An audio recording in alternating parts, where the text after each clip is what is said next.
Penambahan kasus positif COVID-19 di Gianyar belum usai. Pada Sabtu 27 Juni 2020, terdapat tambahan 3 kasus. Hal ini disampaikan Ketua Harian Gugus Tugas Percepatan Penanganan COVID-19 Gianyar Imade Gede Wisnuwijaya.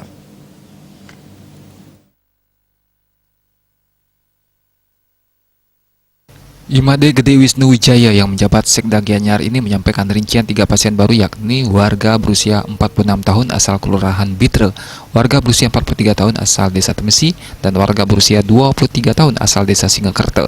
Terdapat juga penambahan pasien sembuh 2 orang. Mereka yang sembuh yakni seorang tenaga kesehatan asal Desa Batu Bulan dan seorang pekerja migran Indonesia PMI asal Desa Pupuan, Kecamatan Tegalalang.